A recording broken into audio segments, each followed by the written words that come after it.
மாதாஜி வீர ஜானகி பேசுகிறேன். தாய், தந்தை, குரு, கடவுள் அனைவரையும் வணங்கி என் அனுபவங்களை உங்களோடு பகிர்ந்து கொள்கிறேன். சளி பிரச்சனையிலிருந்து நீங்க ஒரு வழி இருக்கிறது. மூக்கு கழுவுவது தினமும் செய்தால் சளி பிரச்சனையிலிருந்து விடுபடலாம். மூக்கு கழுவுவது எப்படி என சொல்கிறேன். மூக்கு கழுவும் பாத்திரம் கிடைக்கும் கடைகளில். பிளாஸ்டிக்கில் இருக்கிறது. அதை வாங்கிய சுத்தம் செய்து வைத்துக் கொள்ள வேண்டும். 2 டம்ளர் நீரில் 1 ஸ்பூன் தூளுப்பு போட்டு வெதுவெதுப்பாக சுட வைக்க வேண்டும். அந்த மூக்கு வெப்பத்தை தாங்கக்கூடிய அளவு குறைவாக இருக்க வேண்டும். அந்த நீரை வடிகட்டி வைத்துக் கொள்ள வேண்டும். மூக்கு கழுவும் பாத்திரத்தில் 1 டம்ளர் நீர் விட்டு வடிகட்டிய நீரை விட்டு இடது கையை முதுகு பக்கம் வைத்துக்கொண்டு வலது கையால் அந்த பாத்திரத்தை பிடித்து கொண்டு வலது மூக்கில் வைக்க வேண்டும். சிறிதளவு முன்னால் குனிந்து தலையை இடது பக்கம் சாய்த்து வாயை திறந்து வாய் வழியாக மூச்சை விட்டுக்கொண்டே நீரை மெல்ல விட வேண்டும். இதை பாத்ரூமில் செய்யக்கூடாது, வேறு இடங்களில் செய்யலாம். ஏனால் வாய் வழியாக மூச்சு விடுகிறோமே, அப்படி நீர் விடும்போது மெல்ல மெல்ல மெல்ல மெல்ல இடது மூக்கின் வழியாக நீர் வெளியே வரும். சிலருக்கு சொட்டு சொட்டாக முதலில் வரும், பிறகு மெல்ல மெல்ல மெல்ல மூக்கு அடைப்பு நீங்கி நீர் நன்றாக வரும். சளி இருப்பவர்களுக்கு சளியும் சேர்ந்து வரும். இதே போல வலது கையை முதுகுபுறம் வைத்துக்கொண்டு அந்த பாத்திரத்தில் 1 டம்ளர் நீர் விட்டு இடது கையால் பாத்திரத்தை பிடித்து இடது மூக்கில் வைத்து வலது பக்கம் தலையை சாய்த்து வாயை திறந்து மூச்சை விட்டுக்கொண்டே நீரை விட வேண்டும்.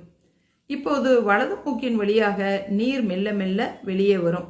நீருடன் சளி இருந்தால் சளியும் சேர்ந்து வரும். இப்படி இடது மூக்கிலும் வலது மூக்கிலும் வைத்து மூக்கை கழுவ வேண்டும். மூக்கை கழுவிய பிறகு அப்படியே விட்டுவிடக்கூடாது. ஏனென்றால் இந்த உப்பு கரைசல் நீர் இருப்பதை உலர்த்தி விட வேண்டும். எப்படி என்றால், மூச்சு பயிற்சியில் ஒரு பயிற்சி இருக்கிறது, அதை செய்து காட்டுகிறேன். அதே போல செய்ய வேண்டும். நன்றாக மூக்கை சுழித்து செய்ய வேண்டும்.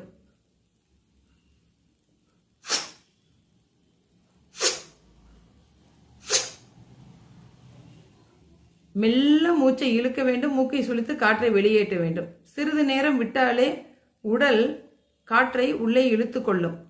இதே போல தலையை நேராக வைத்து 5 முறை செய்ய வேண்டும். பிறகு தலையை மேலே பார்த்து 5 முறை செய்ய வேண்டும். இப்படி தலையை மேலே பார்க்க வேண்டும். அதன் பிறகு தலையை கீழே குனிந்து 5 முறை செய்ய வேண்டும். பிறகு இடது பக்கம் தலையை சாய்த்து 5 முறை செய்ய வேண்டும். பிறகு வலது பக்கம் சாய்த்து 5 முறை செய்ய வேண்டும். அதன் பிறகு பாதத்தை பார்ப்பது போல நன்றாக முதுகு வளைந்து கீழே தலையை கவிழ்த்து சிறிது நேரம் இருக்க வேண்டும். அப்படி இருக்கும்போது மூக்கில் வெளியே வராத நீர் கீழே கொட்டிவிடும். அப்படி செய்யாமல் நாம் வேலையை ஆரம்பித்தால் குனிந்து வேலை செய்யும் போது எப்போது வேண்டுமானாலும் நீர் கீழே கொட்டும். அதனால் இப்படி செய்து மூக்கை உலர்த்தி கொள்ள வேண்டும். தினமும் காலையில் இதை செய்தால் அன்று சளி பிரச்சனை சரியாகிவிடும். சிலருக்கு மூக்கில் கட்டி இருந்து ஆபரேஷன் செய்கிறார்கள். ஒரு முறை செய்த பிறகும் மீண்டும் மீண்டும் எனக்கு தெரிந்து பலர் 1 அல்லது 2 முறை ஆபரேஷன் செய்திருக்கிறார்கள். எனது உறவுக்கார பெண் ஒருவர் 3 முறை ஆபரேஷன் செய்திருக்கிறார். இந்த மூக்கு கழுவுவதை தினமும் செய்தால் இந்த பிரச்சனையிலிருந்து விடுபடலாம். செய்து பாருங்கள். இன்னும் இதுபோன்ற பல அனுபவங்களை உங்களோடு பகிர்ந்து கொள்கிறேன். நன்றி. மீண்டும் சந்திப்போம்.